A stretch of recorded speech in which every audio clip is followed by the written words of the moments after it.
Yo me especializo, por un lado, en el ámbito clínico, o sea, atiendo pacientes, que es lo que tal vez uno habitualmente puede ver en series o películas, que ves una persona con un consultorio muy elegante y hablan sobre cuestiones vinculadas con problemáticas clínicas como trastornos de ansiedad o depresión, pero también me especializo en un área mucho menos popular, que es la psicología del deporte.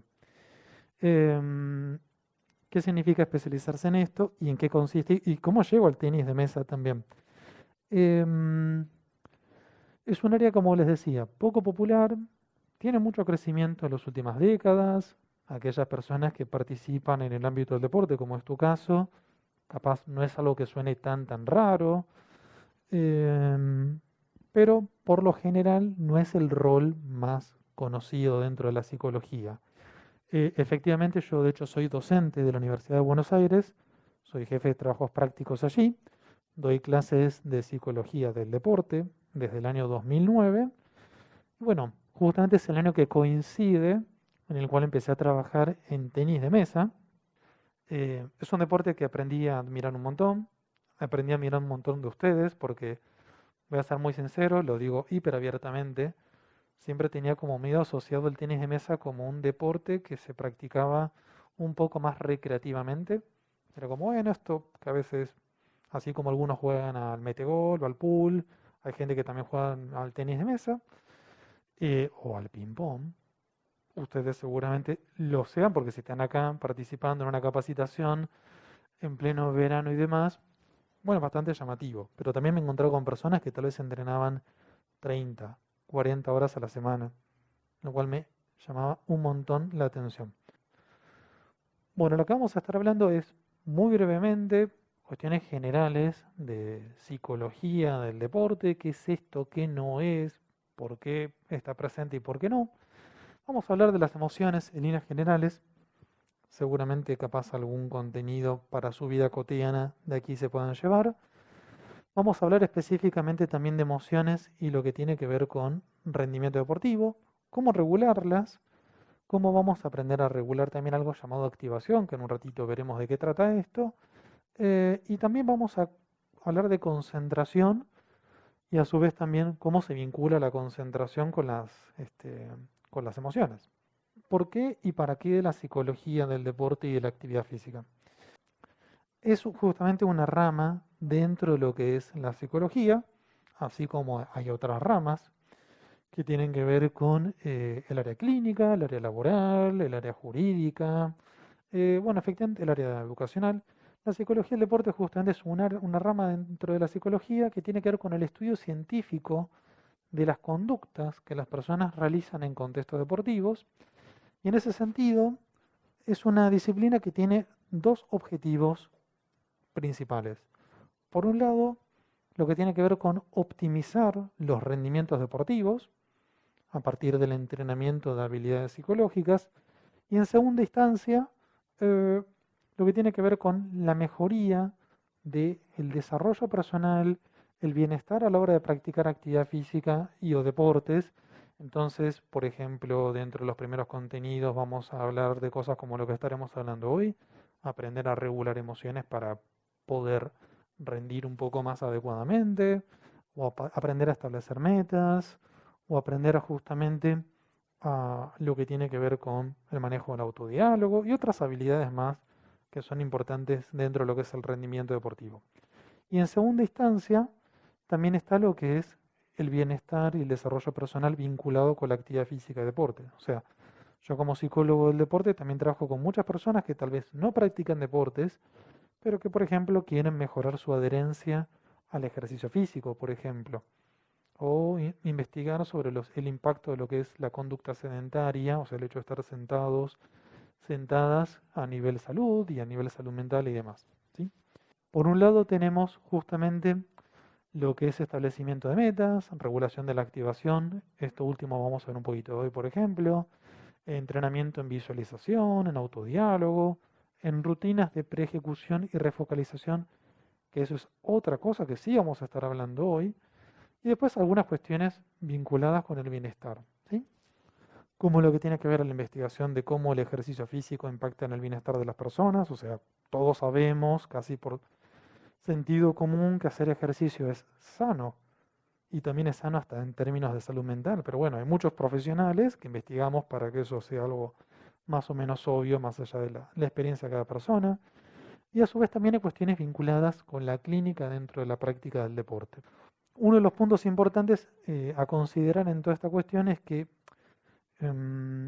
si bien el entrenamiento psicológico es hiper importante, porque ustedes perfectamente capaz de sus propias experiencias pueden comprobarlo, o sea, entrenan y se encuentran en sus prácticas rindiendo un nivel y tal vez la mayoría de ustedes llegan a las competencias y descubren que distintas ejecuciones las podían hacer perfectamente o seguir ciertas tácticas a la perfección, pero de golpe las competencias se encuentran en otro nivel muy distinto.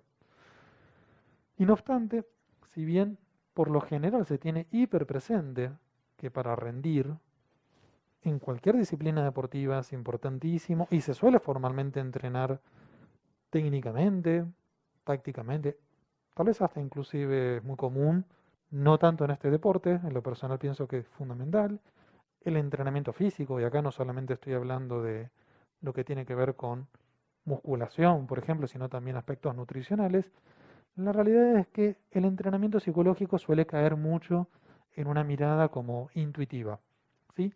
Y es altamente probable que más de un concepto que estemos hablando hoy no sea, algunos digan, ah, mira, esto no lo había pensado, ojalá, y algunos digan, bueno, esto, nada, ya medio que lo imaginaba que podía ser así. Por eso justamente el entrenamiento psicológico, más allá de que es un entrenamiento basado en evidencia y con fundamentos científicos, y que no responde necesariamente a la experiencia y al sentido común de la gente, eh, no deja de ser una práctica como cualquier otro entrenamiento, ¿sí? Que requiere sistematización, permanencia y a su vez también, bueno, con los objetivos de mejorar el disfrute de la experiencia deportiva de ustedes y su rendimiento. A su vez también, por falta de conocimiento deportivo, y esto es una responsabilidad nuestra, y acá también es una aclaración para ustedes, recomendación, o sea, si van a trabajar con un psicólogo o una psicóloga del deporte, es muy importante que conozcan del deporte ustedes. O sea, jamás de los jamases vendría a dar una capacitación en tenis de mesa si no hubiera trabajado en tenis de mesa. De hecho, hay deportes en los cuales he trabajado y deportes en los cuales no tengo idea. O sea, posiblemente si esté hablando de golf, tenis, básquet o fútbol, conozca un montón. Si estoy hablando de roller derby o rugby, tal vez estoy un poco más complicado y no me anime a algunas cositas. Hasta acá bien, entonces, vamos a hacer un pequeño ejercicio. Repito, vamos a ir de menos a más. Este es un ejercicio que tal vez no se expongan tanto, pero te prometo que van a tener otros, no es obligatorio que participen, en donde tal vez tengan que exponerse un poquito más. Lo que vamos a hacer ahora es un pequeño ejercicio de imaginación. Les voy a pedir que cierren sus ojos.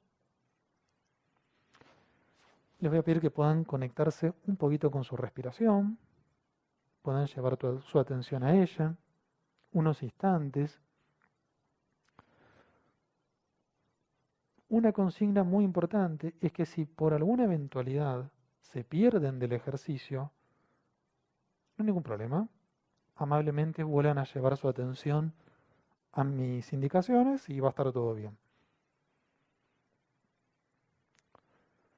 Te voy a pedir que puedas conectarte con alguna experiencia de entrenamiento o de competencia mientras practicabas tenis de mesa. Y lo que te voy a pedir es que puedas conectarte con una situación en la cual recuerdes que hayas sentido una emoción o más de una. No importa cuál sea la emoción. Puede ser una emoción agradable, una emoción desagradable, más intensa o menos intensa, pero quiero que puedas conectarte con el momento en que estabas. Quiero que le puedas poner una etiqueta a la emoción, un nombre, cuál era la emoción que tenías.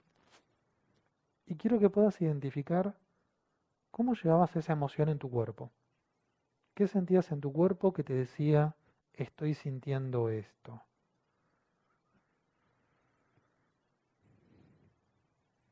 ¿Cómo era tu respiración? ¿Cómo era la tensión muscular? ¿Tu nivel de energía? Te voy a pedir que puedas identificar por qué sentías esa emoción. ¿De qué te estaba hablando esa emoción? ¿Qué te informaba? Y también te voy a pedir que trates de preguntarte o identificar a qué te empujaba a hacer o a actuar la emoción. ¿Cuál era el sentido de sentir esa emoción? Te voy a pedir que puedas volver a llevar tu atención a tu respiración. Quiero que cuentes 3 respiraciones. Y a la tercera te voy a pedir que abras tus ojos. Voy a pedir acá que una valiente o un valiente quiera contar su experiencia, o sea, de cuál emoción estábamos hablando o con cuál emoción se conectó y si tienen clara alguna de las preguntas que le hice. Mi emoción creo que eran múltiples emociones. Era la final de equipos de un torneo metropolitano de hace un par de años y yo era el quinto punto definitorio de la serie. Vas a estar súper tranquilo. Nada, olvidate. Pero la emoción, tranquilidad. Tranquilidad. Calma. Pero mi sensación, mi emoción que voy a describir es la de cuando perdí el partido. Porque lo perdí, obviamente. Una triple sensación de tristeza, Bien. frustración e impotencia. Bien. ¿Cómo es tu nombre? Catriel. Catriel. Sí. ¿Cómo te damos cuenta que estabas, vamos a hablar de una que es muy polémica, Sí. tristeza? Sí. ¿Cómo te das cuenta, Catriel, que estabas triste? Lloraba. Pero los varones no podemos llorar. Bueno. ¿Qué estaba pasando, Catriel? No, muy bien que estuvieras llorando, ¿ok? Bien, te das cuenta que estabas triste porque estabas llorando. Sí. ¿Alguna otra sensación más que te hablaba de estoy triste? No, creo que lo notaba a través de nada, mi sensación de la angustia que tenía y terminé llorando, ¿no? Bien. Te puedo hacer un par de preguntas más, pues son muy íntimas. De verdad que te agradezco que puedas exponerte y contar un poco tu experiencia. Podés no hacerlo, ¿eh? Aclaro también eso. Esto no es un compromiso a todo o nada. Haber levantado la mano no quiere decir que tengas que ir hasta el final. Entonces, estabas llorando, tenías múltiples emociones, mencionaste tristeza, ¿cuál más? Impotencia, frustración. Bien. Tengo una pregunta, Catriel. ¿Qué tan automática fue la aparición de la emoción? O sea, perdiste, ¿cuánto tiempo pasó hasta que te pusiste triste? Casi inmediata. Bien. Y una pregunta que puede ser muy difícil, podés no tener la respuesta, obviamente. ¿Para qué sirve estar triste? ¿O qué crees que te pudo haber ayudado en ese momento? ¿El hecho de estar triste? Creo que para nada, tampoco lo voy a controlar. Ok, bien. Me gusta esto de controlar. Vamos a volver en un ratito. ¿Qué hubiese significado para vos controlar la tristeza? Evitar llorar ahí en medio del torneo, porque ahí toda la gente que estaba ahí, no sé, los chicos que jugaban, los rivales, todos petemba. Bien, perfecto, me encantó. Catriel, vamos a volver seguramente un poquito más sobre vos, utilizando la experiencia que muy amablemente nos comparte Catriel. Quiero compartirle justamente lo que dice la ciencia sobre las emociones. Lo primero que vamos a decir es que las emociones justamente son todas las reacciones automáticas a las experiencias que las personas vivimos, ¿sí? Catriel fue muy claro con esto, no es que dijo, perdí, me quedé reflexionando unos 15, 20 minutos de por qué era importante esto o lo que pude haber perdido. Y dije, sí, me voy a poner triste. Y arrancó a llorar. No, fue una experiencia emocional automática, o sea, te pusiste triste y empezaste a llorar literalmente a los pocos segundos, ¿no? Y esto es uno de los primeros puntos que a mí me encanta poder explicar, es algo súper básico de las emociones, pero que tiene que ver sobre qué tanto controlamos las emociones, o mejor dicho, qué significa controlar las emociones. Por eso justamente parte del título de la presentación de hoy no habla control de emociones, porque no quiero generar una expectativa que no voy a poder cumplir, sino que vamos a estar hablando de regulación de las emociones. ¿Cómo se hubiera sentido Catriel si esa final, perdón Catriel por esta pregunta, es poner un poco el dedo en la llaga, pero no lo hago para lastimarte, obvio. ¿Qué hubiera pasado si, cómo se hubiera sentido Catriel si hubiera ganado esa final? ¿Cómo creen ustedes? Eufórico, alegre. ¿Qué hubiera hecho Catriel estando alegre? Eso es una de las grandes cuestiones que a mí me gusta. No sé si, bueno, vos sos entrenador, ¿no? Bien, o por lo menos mencionaste que estabas en un club. Recomendación para entrenadores o entrenadoras, al margen de la propia experiencia de cada uno con sus emociones. Con las mejores intenciones, a veces las personas transmitimos cómo la otra persona se tiene que sentir. Un nene chiquito se cae y le decimos, dale, levántate, no pasó nada, dale, no te duele eso. Y tal vez esa mamá o ese papá que dice eso, lo dice con las mejores intenciones, porque no le gustará ver que su nene está llorando y dolorido, pero es un mensaje bastante invalidante. O sea, es totalmente válido que ese nene chiquito esté sintiendo dolor, así como es totalmente válido que tal vez antes de arrancar ese partido Catriel sintiera, no sé, miedo, ansiedad, y totalmente válido que haya sentido tristeza. Número uno, no elegimos cuáles emociones sentir, son reacciones automáticas. Vivimos una experiencia y aparece la emoción. Alguien entra gritando acá fuego y todos vamos a sentir miedo automáticamente. No elegimos cómo sentirlo. ¿Me siguen hasta acá, no? Esto no quiere decir que no podamos, me voy a corregir. Esto no quiere decir que no podamos buscar cómo sentirnos o tratar de sentirnos distintos. Solamente lo que quiero decir con esto es que no podemos manejar todo lo que sentimos. Menciono esto para que no caigan en la trampa con personas del deporte, con ustedes mismos o con personas que ustedes conozcan en su vida cotidiana, que le tengan que decir cómo se tiene que sentir la otra persona en un momento de su vida. Ay, no podés ponerte mal por esto. Bueno, me afectó, qué sé yo. Catriel perdió la final del Metropolitano y fue algo muy importante para él. ¿Quién soy yo para decirle no te tienes que poner mal por esto? O ya está, no pasó nada. O, che, bueno, no. Al miedo hay que tenerle a tal cosa, pero esto no podés tenerle miedo.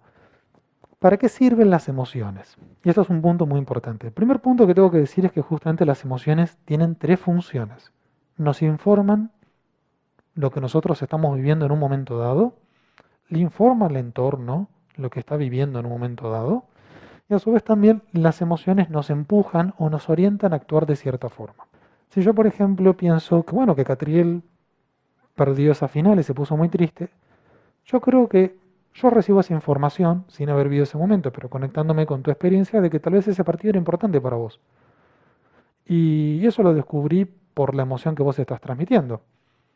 Mismo también, siguiendo con lo que estamos hablando, antes de jugar ese partido sentías un poco de ansiedad o mucha. Bueno, también es una emoción que te está informando de que este partido es muy importante para mí y tengo que prepararme tal vez, ¿no? Pero acá vamos a entrar en un tema medio polémico que es las acciones. Estamos en un contexto bastante polémico dentro de las emociones. ¿Por qué digo esto? Porque hay mucha gente en los medios que salen a hablar con las mejores intenciones seguramente y tiran cualquier verdura. Entonces dicen cosas como hay emociones negativas y emociones positivas, el miedo es malo, el amor es bueno, el enojo y los celos están mal. Y eso es un error desde el punto de vista científico. Todas las emociones tienen un valor adaptativo. O sea, todas las emociones tienen un valor de funcionarnos o servirnos para algo. No, el problema seguramente no esté puesto en las emociones, en lo que sintamos, sino en las acciones. ¿Y por qué marco esto con mucho énfasis? Porque peligrosamente en el mundo del deporte la gente se orienta a las emociones y no a las acciones. Uy, soy Carlos, estoy 10-8 y tengo que jugar tranquilo. Porque no. Carlos, te lo aclaro para vos. Podés jugar con miedo o jugar tranquilo, podés jugar nervioso y podés jugar agresivamente de todas formas. No voy a minimizar el impacto de las emociones, no estoy diciendo que si estamos con miedo sea igual de fácil que si no estamos. Pero sí como cuando tal vez en el colegio teníamos miedo de rendir la lección, pero si estudiamos podemos rendirla, por lo general, bueno, en el deporte pasa exactamente igual, es un área de rendimiento, o sea, podemos tener miedo, tal vez algo un poquitito más difícil, pero podemos salir a jugar agresivamente. ¿Cuántas veces siguieron su plan de competencia sintiendo miedo o enojo o ansiedad?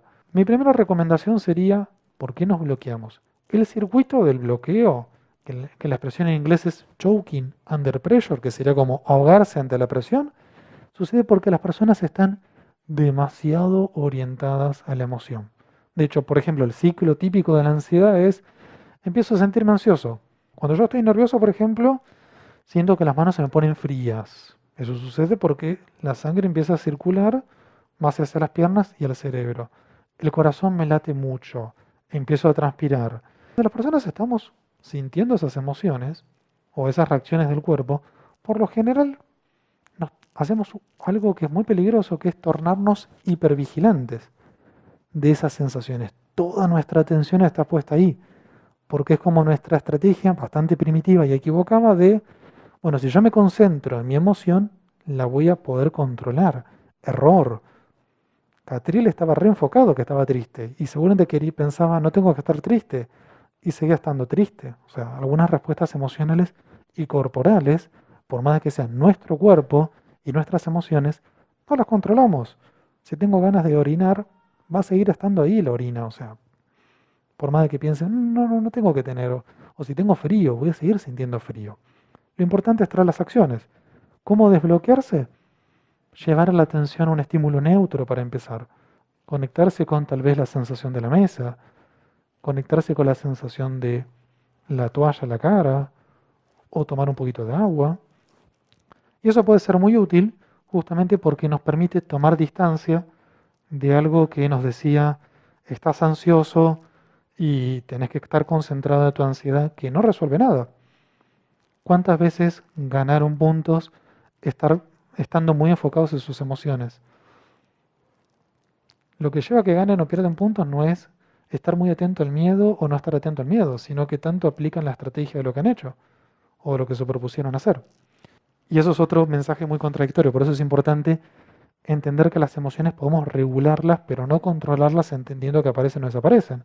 De hecho, algo que me suelo encontrar mucho es que la gente piensa, ok, me dijeron que tengo que estar calmado, pero siento que estoy muy nervioso en este momento. Estoy haciendo algo mal. Y de golpe nos sentimos todavía más nerviosos porque sentimos que que estamos fallando. O la típica con el enojo. Bueno, me propuse no enojarme. Uy, me estoy empezando a enojar. Entonces me enojo el doble, por lo que me llevó a enojarme y porque estoy enojándome por estar enojado. Por eso, la regulación de las emociones no es un proceso que sucede internamente, así, sino que la regulación de las emociones tiene que ver con cambios que nosotros podamos hacer en nosotros mismos o nuestro entorno para generar los cambios internos. Vamos con un ejemplo hiper, mega, archi básico. Si yo estoy en la previa de un partido y estoy hablando con mi entrenador o mi entrenadora sobre todo lo que hago mal, ¿cómo me voy a sentir en esa previa? Tal vez nos sintamos mal, tal vez sintamos más ansiedad, por ejemplo, pero si yo le digo a mi entrenador, che, soy un poco exigente, yo ya sé que hago mal, eh, ¿qué te parece si mejor hablamos sobre lo que vengo haciendo bien en los últimos partidos? Tal vez sienta algo distinto, ¿verdad? Bueno, ok, entonces podemos pensar que una acción adecuada, gracias a la ansiedad, tiene que ver con que te prepares mejor para ese partido, ¿no? Me toca jugar contra, ¿cómo es tu nombre? Me toca jugar contra Marcelo. Voy a buscar en YouTube a ver si hay partidos de Marcelo. O le voy a preguntar a mi entrenador, o, conozco a tal persona que es de Tigre, que juega ahí. Le voy a preguntar a ver qué onda, este, sobre qué onda, sobre cómo juega Marcelo. Paréntesis, Marcelo. Una estudiante de la facultad, creo que, ¿cómo? Rosario. Entonces le dirá, le voy a preguntar a Rosario a ver cómo juega Marcelo. Y jugarle al top, jugarle a... Ok. Entonces, no piensen necesariamente que las emociones desagradables lo que nos empuja a hacer sería justamente algo inadecuado, Si el miedo me dice, este es un partido importante contra Marcelo, tengo que estar preparado, una acción muy adecuada es prepararme.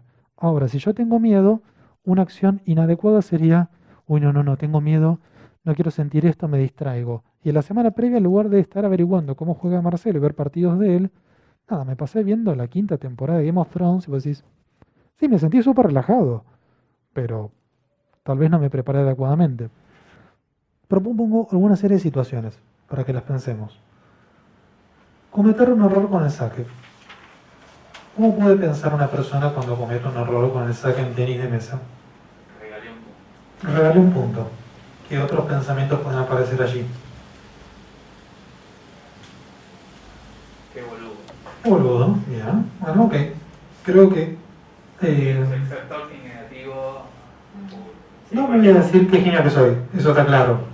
Sí, Bien. comentario Además es un negativo. error que depende 100% de uno, no es que venía con un defecto, entonces Totalmente. fue difícil y no le pude volver, ese es 100% de uno. Aparte, Sí, si sí. ya arrancaba mal con el saque, ya sabés si Estamos complicados. Cuando me ocurre eso, me pasa que pienso como justo ahora y sí, es en ese momento. Estoy en 10 iguales y justo ahora que metí todos los saques. Bueno, capaz yo tengo insultos un poco más naif que los de Marcelo. Yo diría, qué desastre. Bueno, ¿cómo nos podemos sentir o cómo posiblemente una persona en este momento se pueda llegar a sentir? Sé que hay cuestiones un poco más específicas, no lo mismo en el 0-0 del primer set que en un 10 iguales en el quinto set, ¿no? Pero, ¿cómo se pueden sentir generalmente una persona que vive esto? ¿Qué emoción puede sentir? Enojo. Bien, ahí creo que estoy más o menos en la línea. Y siguiendo esto de, bueno, ok, no nos centremos tanto en enojo porque tal vez es una respuesta automática y podemos caer a la trampa de decir, no, no tengo que sentir enojo. Pero no, sí, tengo que sentir enojo, es una respuesta automática. No puedo impedir que algo que es automático no suceda, pero sí vamos a evaluar las acciones. Una acción inadecuada, ¿cuál podría ser en este momento? Una acción inadecuada. Cuando digo inadecuado me refiero a algo que no me sirva. Tirar la paleta porque me quiero descargar de la emoción. Quiero no sentirle más, así sea jugando el próximo punto y ya dejo de atrás esto, o liberando tensiones tirando la paleta. Vamos con esta otra situación. Empiezo el quinto set, no puedo fallar una, emoción, miedo, y tal vez una acción súper adecuada, puede ser gracias al miedo. El miedo me dice tal vez, che, tomate un minuto adicional, pedí minuto y prepárate justamente cómo querés jugar este set, ponele, ¿no? O si podés estirar 5 segundos más para hablar con tu entrenador o tu entrenadora sobre cómo prepararte este set, porque el miedo te dice, hey, esto es importante y hay que prepararse. ¿Por qué puede ser importante esto? Cuando aprendemos a conocer algo, es nuestra mejor forma de aprender a manejarlo, aprender a regularlo. ¿Cómo voy a poder manejar algo que no sé qué es? Entonces, pequeño ejercicio para tal vez su práctica cotidiana. Bueno, termina el entrenamiento, preguntarse qué emociones sintieron, por qué las sintieron, cómo se dieron cuenta que estaban sintiendo eso, o en su próxima competencia, preguntarse cuáles emociones atravesaron por su cuerpo, de qué les hablaban, cuál era el sentido de la emoción y a su vez también las funciones, ¿sí? O sea, qué le estaba empujando a esa emoción a hacer. Es importantísimo poder identificar las emociones y también hasta sus niveles de intensidad. Ahora vamos a volver un poquito sobre esto de los niveles de intensidad. Segunda cuestión que es muy importante, aceptar las emociones. No perder tiempo en tratar de gobernarlas o controlarlas. No me quiero enojar, pero me estoy enojando, entonces ahora me enojo el doble.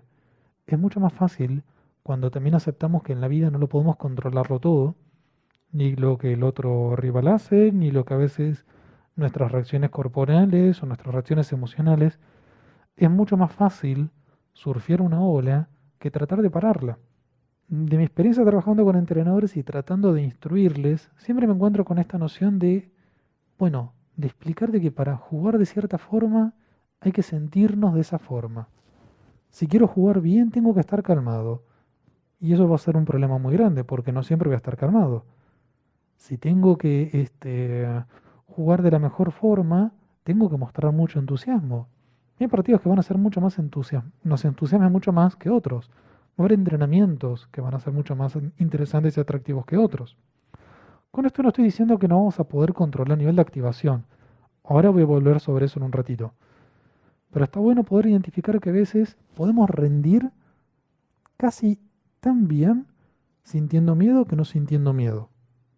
estando enojados y no estando enojados.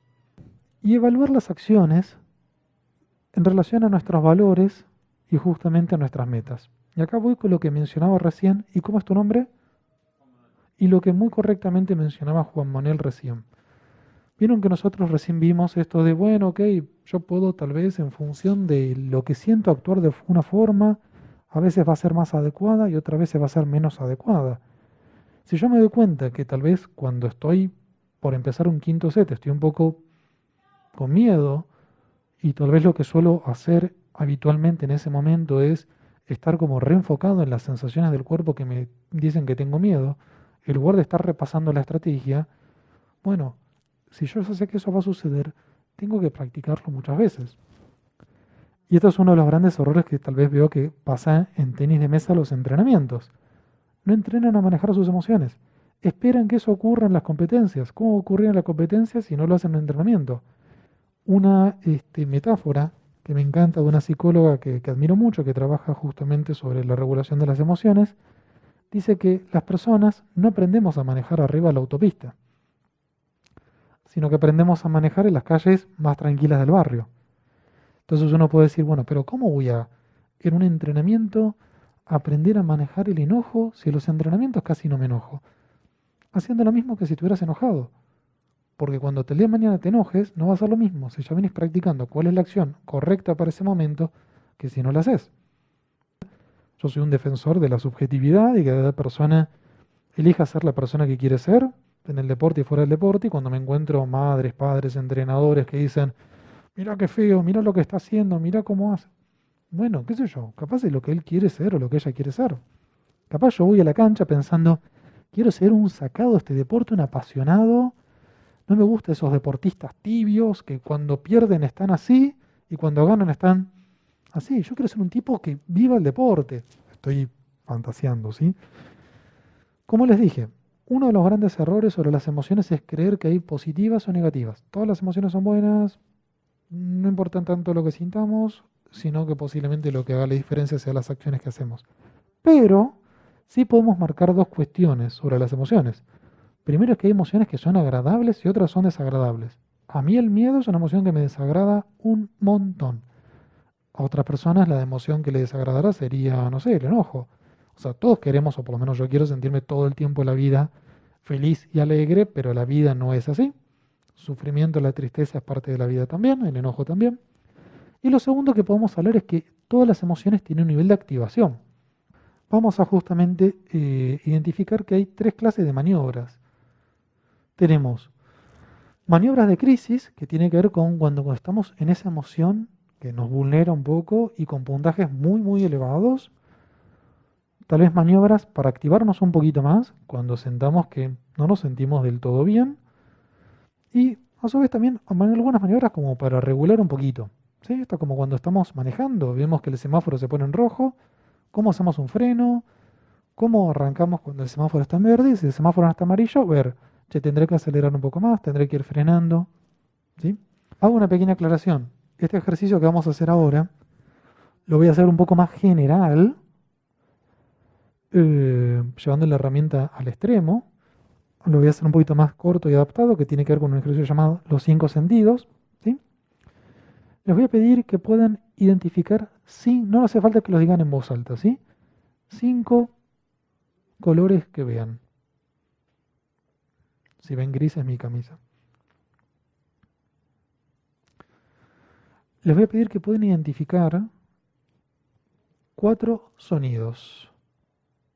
Les voy a pedir que puedan tratar de identificar 3 sensaciones corporales. Y acá pueden manipular el ambiente, ¿sí? O sea, puede ser desde la sensación de los glúteos apoyados sobre el asiento, o algo que estén agarrando, tocar la textura de alguna parte de alguna prenda de su cuerpo o de ropa.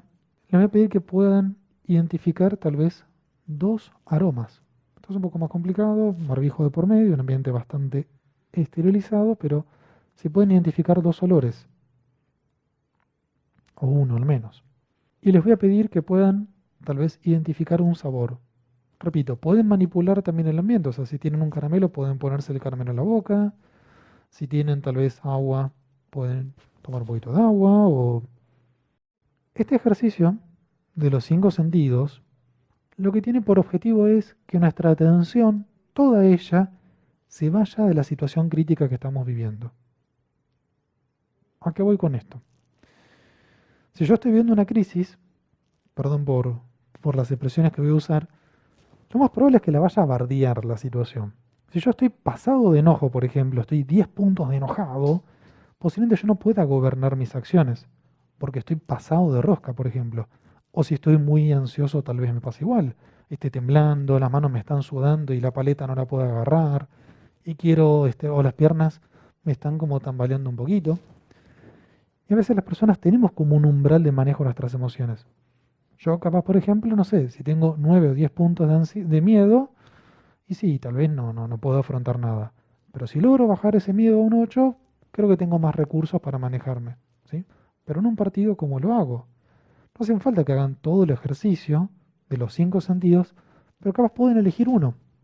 Entonces capaz pueden correrse un instante de la mesa, unos pasitos, identificar 5 colores o 5 objetos. Tal vez en esos 20 segundos que les lleva a hacer eso, su atención se alejó de, no sé, invento, toda la catarata del autorreproche que se estaban brindando y les ayuda a bajar de un 10 de enojo a un 8 un poco más manipulable. O mismo con lo que hicieron recién con el tacto. ¿No? Esto, bueno, a ver, me conecto con la sensación del cuerpo y aclaro algo. Conectarse con los sentidos no es, ok, toque acá, toque allá, no es conectarse, es toco acá un instante, siento la textura, toque acá, ok. Bueno, ¿cómo sería en tenis de mesa? Me conecto tal vez con la toalla. Entonces estoy con la... Pero no, bueno, listo, me puse la toalla encima, seguí, y mientras contenía la toalla acá estaba pensando qué desastre que soy. No, llevo toda mi atención a la sensación de la toalla, siento la textura. Nadie por tocar la goma va a ganar mágicamente el punto siguiente, pero por lo menos te permite a vos, Marcelo, decir, ok, bajé un instante, listo, ahora tengo un poquito más de claridad para prepararme para el punto siguiente, que a veces no lo logramos si estamos pasados de rosca. Mismo también pueden utilizar la respiración, porque puede ser un estímulo neutro, depende. Pero si yo me enfoco en la respiración, que está siempre conmigo, la respiración no me dice, estás jugando mal, vas a perder, qué desastre. La respiración es una sensación que entra y sale, no me va a agredir, va a estar todo bien. Y otro ejercicio, que no lo vamos a hacer aquí, pero invito a que lo hagan en sus casas, porque es muy eficaz, tiene que ver con los ejercicios de la regulación de la temperatura corporal. De hecho, todas las emociones tienen una temperatura corporal, todas las emociones tienen una forma de respirar. ¿Qué significa esto? Si yo estoy pasado de enojo y el cuerpo, vieron que por eso viene la expresión calentura, bueno, justamente estoy hirviendo y hasta puedo sentir la transpiración que surge en mí. Gente me ha dicho que, qué sé yo, que tal vez sienten que tienen como calor de verdad. Poner respiraciones mucho más rápidas. Pueden ponerse 30 segundos la cabeza bajo la canilla, sentir como el agua fría moja la nuca o la cabeza, se puede mojar la cara. Y repito, ustedes dirán cómo lo hago en un partido o en un entrenamiento. Se llevan una botella de agua fría, la toman ahí, se la ponen en la cara, 20 segundos, 10 segundos, se conectan con esa sensación, su cuerpo va a bajar también. De afuera hacia adentro. Fíjense que son todas maniobras que implican manipular el ambiente para sentirme yo distinto. Y recuerden que la respiración justamente acompaña cada clase de emoción. Uy, me acaban de meter un bagre. ¿Cuántas veces les ha pasado de descubrir que están jugando en piloto automático hace 5 o 6 puntos? Porque siguen pensando en esa pelotita o porque entran a la mesa casi por inercia. Entonces, pueden perder mucho tiempo en identificar, uy, me perdí, ya está, me desconcentré. O pueden identificar las situaciones que habitualmente llevan a que desconcentren. Cuando nos aceptamos, paradójicamente es cuando empezamos a cambiar.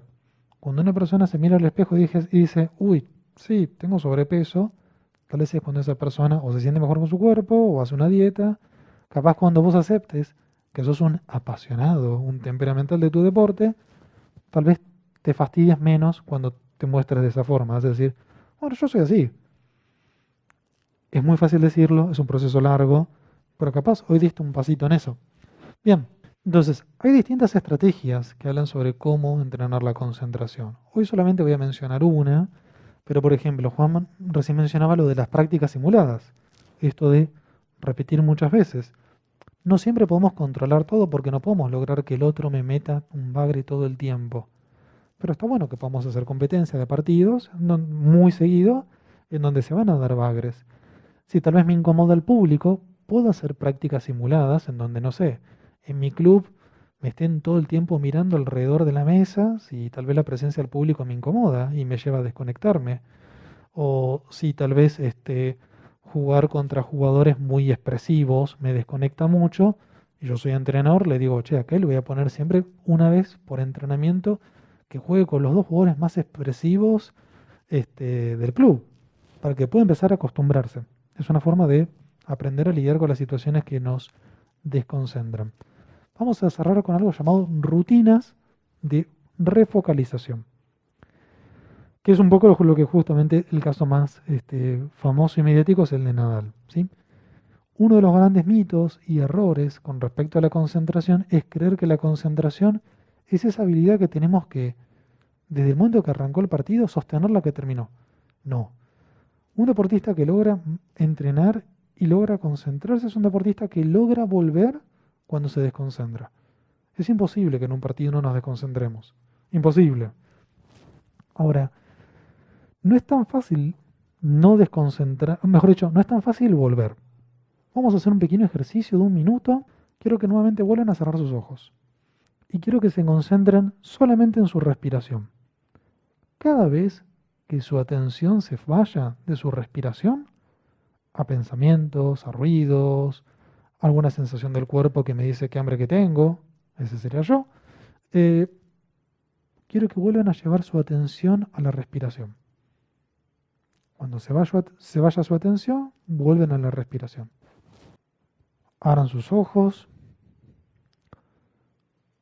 Este para mí es un ejercicio hiper simple, básico, para poder graficar el valor de las rutinas de refocalización. Ustedes tienen una consigna clara. Cada vez que yo me desconecto de mi respiración, tengo que volver a ella, ¿no? Se desconectaron más de una vez. Es muy fácil. No había una situación estresante, no había distractores, no había tiempo, una situación calma. Uno dice, listo, ya está. Hacer un partido de tenis de mesa tiene que ser igual de fácil. No, requiere algo mucho más complejo que darnos cuenta que hemos perdido la concentración, pero por eso repito lo que hicimos el ejercicio recién.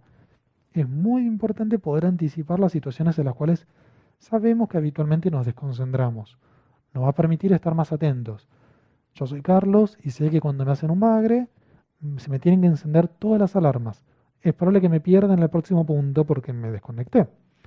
Entonces, ¿en qué consiste una rutina de refocalización? Consiste en poder identificar cómo queremos estar, cómo queremos sentirnos, a nivel de activación, a nivel de lenguaje corporal, a nivel de pensamientos, en un momento dado, y qué tengo que hacer para lograrlo.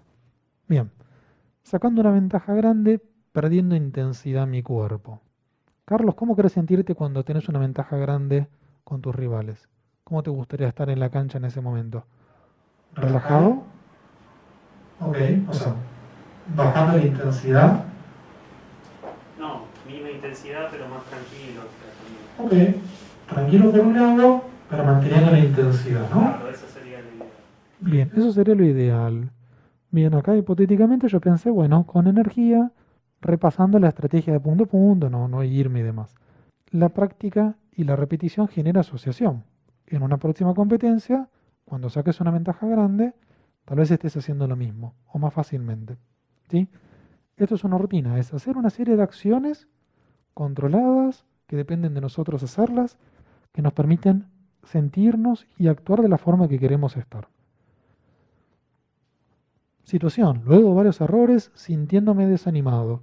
¿Cómo me gustaría sentirme en ese momento? Bueno, capaz quiero recuperar la sensación de control.